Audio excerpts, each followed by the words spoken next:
How's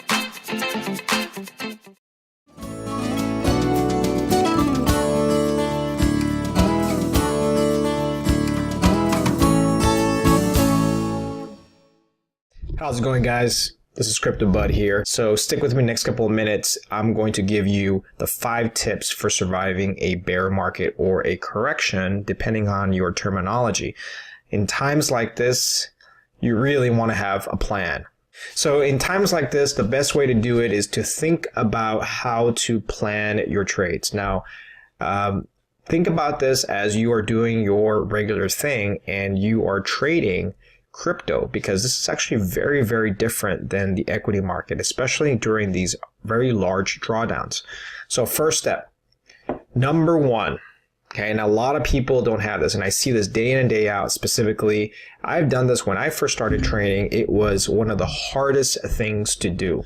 And it is number 1, increase your fiat levels. And I know it's really easier said than done than say, you know what, where do you get your fiat? Because everything's going down. Well, the trick here is not to sell when you have down days. The trick is to sell when you have up days on a downtrend. So for example, right now we're facing one of the largest bear markets or corrections, you want to call it, since last year. And we haven't seemed to getting the hang of it. And the problem here is that we see a lot of deals out there. Cryptocurrency right now is facing 60, 50, 60, 70% discounts on many of the altcoins.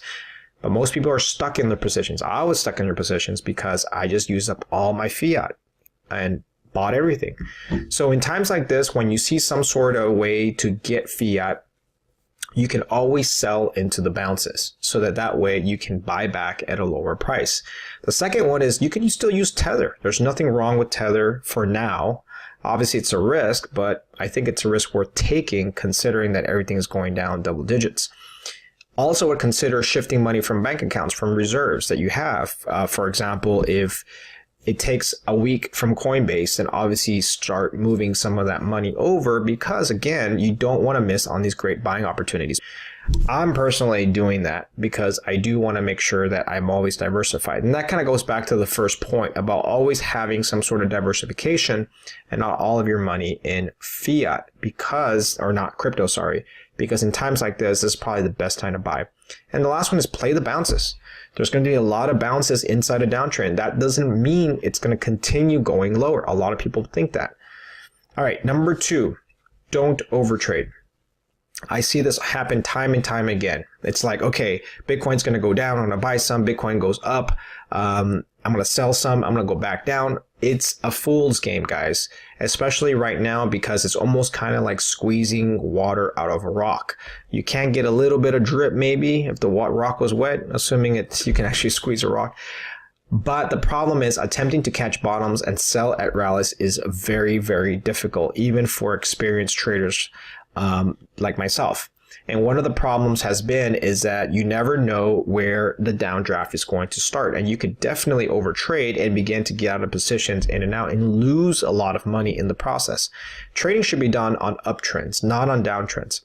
Second thing is you gotta let the position stay. Once you bought a position and you're already down under on it, let the position do its thing. If there's times when you're gonna lose money, it's okay. As long as you're not selling. Remember, you have to sell on an uptrend. And so one of the things I see a lot of people do is they buy something, it's going down, they sell it, including myself, I lose some money and then I have to rebuy it back at a lower price. And then I can't quite catch exactly where I'm at and I begin to overtrade. And the last one is just buy on the major dips. You don't have to buy at every single bounce, at every single dip. The big ones specifically. Time in this case is in your favor, because everybody's trying to sell. And so you as a buyer need to find out, you can be as patient as you want. Obviously at some point there's going to be enough sellers that it's going to bounce back up.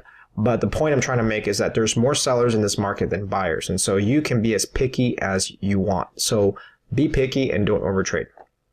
Tip number 3, turn off the computer.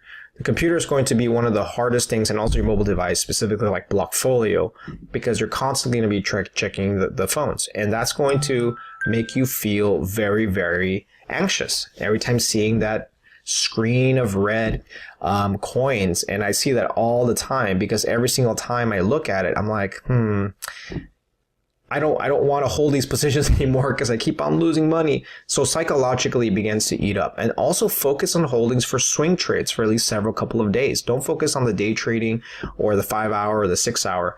Focusing on red will force you to sell. And what's going to happen is you're going to basically say enough is enough. I want to get out of here, and you're going to sell off at the low point. And that's where it really, really hurts later on. Tip number 4, be realistic. You won't make a lot of money on downtrends. It's just pure and simple. Even if you're shorting. Shorting actually has a limited amount of money that you can make. So that's why I don't usually recommend anybody short, because shorting will only give you 100%. You're not going to make a lot. You're probably going to make a quarter of what you did on an uptrend. And so being realistic with it is just basically sitting back, just letting the positions do its thing. And then once you catch the uptrend, you can begin to get back in. Always protect your downside risk. That's the most important piece, and being realistic, meaning that if a position is going down, cut it.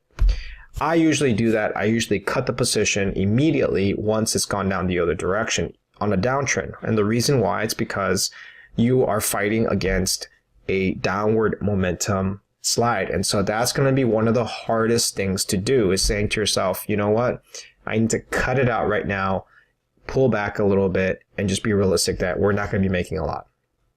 And the last one, it is always the darkest before dawn. Like with anything, when it is its ultimate worst, this is when it's the best buying opportunity. Watch the headlines and always ignore the FUD. This is where the FUD becomes the greatest, and this is where psychologically it tests your mental resolve to see how confident you are on the positions. And the very first thing I always tell people is, number one, is why did you get into that position? And if you said, oh, because some X, Y, and Z told me, then most likely you're probably going to be exiting in that position because you see the headlines and you have no confidence in it. And the last part is on the FUD. The FUD is there to pretty much create headlines. Anybody can create FUD. Sometimes I can create FUD for clickbait videos. But the point I'm trying to make here is that FUD usually does not determine price action. What it does, it accelerates a price action in certain ways. If you ignore it and you see it for the price for what it really is, you can most likely will be tempted to buy it because you know it's not real.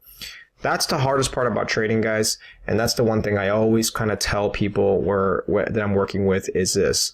Trading is a feat, not against the market, not against the person next to you, but against yourself. And when you're able to do these 5 tips, you're going to be able to create defensive portfolios specifically that can withstand some of the major drawdowns in there. Not to say you're going to be 100% free and clear, but you're going to be getting out of positions. You're going to be in better positions than other people who basically go all in and begin to do other mistakes in it. I'll see you in a bit. CryptoBud out.